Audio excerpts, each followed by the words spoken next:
I'd made cakes for people before and did some cookies or something for the teachers at school.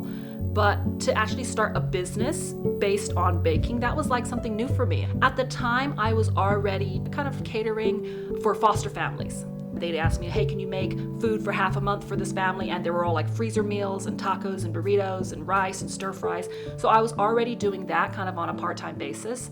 And then I was like, hey, I really enjoy baking, and I'm really passionate about kids putting good food, or families putting good food into their bodies, and also having time where they spend together. And then this idea kind of materialized. A lot of the steps I do, and they are intentional because I do want people to have a good experience. And I know it's not going to be for everybody. Some people do prefer Cinnabon, and that's fine. But I know I do have some very loyal customers who come back and order every single week, and they're just like, oh, we love your cinnamon rolls, and I've got my friends onto them. And so for me, that's what I want to hear. I'm not a big commercial bakery, but I want to make sure that the people who do get my cinnamon rolls actually feel like it was made for them. I grew up with a lot of scarcity around food.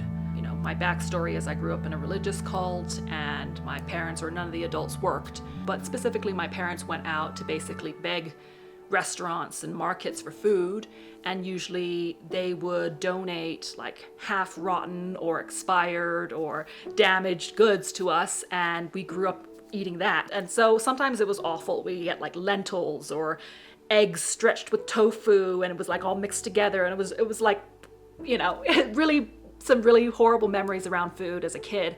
But I think that also made me really resourceful, as well as, really thankful about what we were able to eat and what we were provided. It's really important that we eat breakfast in the morning. And when I was working with kids, so many of them were just like, oh, I don't eat breakfast. I'll wait until lunch, or I'll wait until 11 o'clock. And by then I'm super hungry, or I'm really tired. So it was really important to me to make sure that kids were eating something in the morning, especially on weekends where a lot of families, their kids all have sports. And so parents are often straight in the car first thing in the morning, they're picking up McDonald's on the way or something like that. And I'm like, there's gotta be a better option, something that's still quick, but that they can pick up that's healthy along the way. And I would say cinnamon rolls aren't exactly healthy, but that's why I wanted to make it like it's a treat. It's not like eggs and cereal, right? It's not boring, it's something special, but it is made with better for you ingredients. It's still something sweet and indulgent, something that families can feel special about eating, but at the same time, it's also made with better ingredients. So that was my idea behind the Early Rise Bakery, something that families can grab either on the way out to an activity, or those early mornings where you don't really want to cook in the morning and you're just like, kids, grab a bowl of cereal, whatever. I know what that is. So I was like, well, I could do cookies, but cookies are for parties, and it's not really a breakfast food. Muffins some kids like them, but also many kids don't. I think cinnamon rolls was something like, oh, I've never heard of somebody not liking cinnamon rolls. Reheating the cinnamon rolls in the oven, and the kids smell it from upstairs, and they come down, they're like, oh, what's for breakfast, right? And you're bringing everybody all together. And for me, that was super important, like spending time together as a family. Whether it's, sometimes it's dinner, but for me, breakfast, starting the day, and the kids are telling you about what's gonna happen today, and it's just a time to connect in the morning over something that, smells nice and makes the whole house smell nice. Kind of cozy family vibes. My mom taught us to cook growing up, so she was actually kind of like a really good example of you can be a busy mom and you still have a responsibility to your kids to make sure they're putting good things in their body and they're eating, properly, and they're eating healthy. So I think maybe when I moved to the US, I noticed that there is this big culture of weekends are really busy and families are going to drive-thrus, or the kids aren't eating until, they're starving, and then they're all cranky, and that's what I saw a lot of, like, oh, so eat something mid-morning that's going to fill you up. And yeah, that solves, I think, a lot of problems for parents. It's something that they can grab quickly, and kids, you're not having to wait until mid-morning, or you're eating McDonald's every morning. Cooking for me, especially coming from an Asian culture where everything is around food, like when they greet you, it's, hey, have you eaten yet? It's not like, how are you? It's, have you eaten yet? Because that shows care. And so to invite somebody to eat is like the ultimate form of care and showing them that they like you, right? And then growing up with a really big family, and kind of some of my happiest memories being around food. Knowing that you can feed somebody else and nourish somebody else, for me, that shows like it's a form of caring. You know, I want to do that for other families, and that's also another reason why I teach kids to cook, because I'm like, hey, you don't have to rely on junk food. You don't have to rely on DoorDash. Like, if you can cook for yourself, that's like the ultimate form of self-care, being able to feed yourself nutritious food, and also something that tastes good as well. Not my most cost-effective idea, but I was like, cinnamon rolls or cinnamon rolls.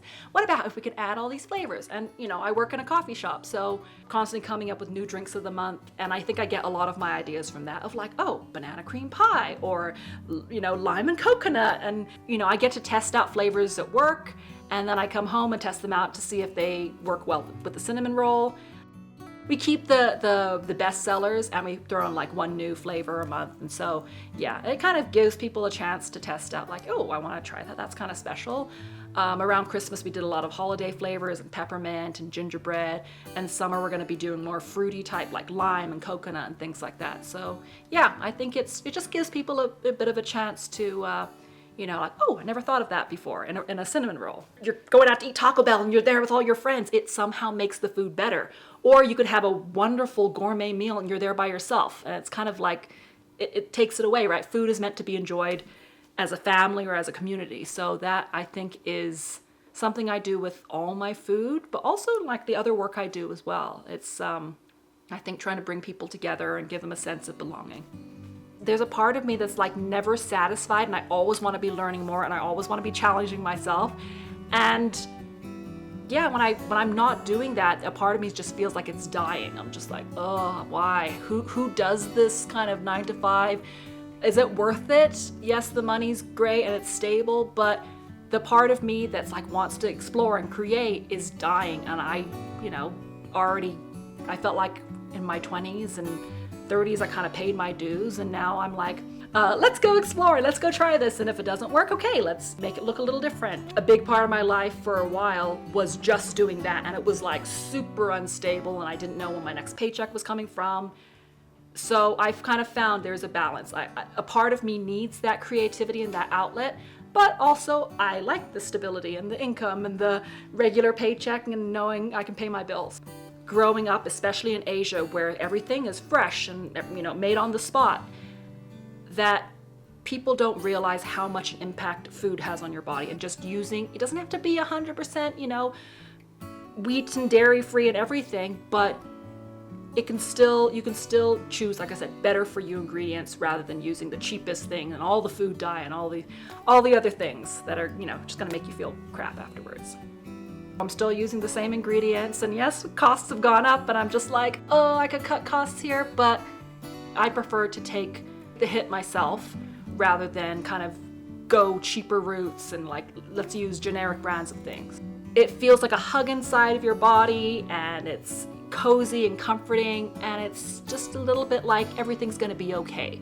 And I don't know if food can always do that, but that's kind of what I hope people get from my food and for my cinnamon rolls. Starting this business has kind of given me, again, more reassurance of, yeah, I can figure this out. Yeah, I've never done this before, but I can figure it out. And there are people that are gonna help me along the way. There are people gonna appreciate what I do. And yeah, that's an encouragement enough.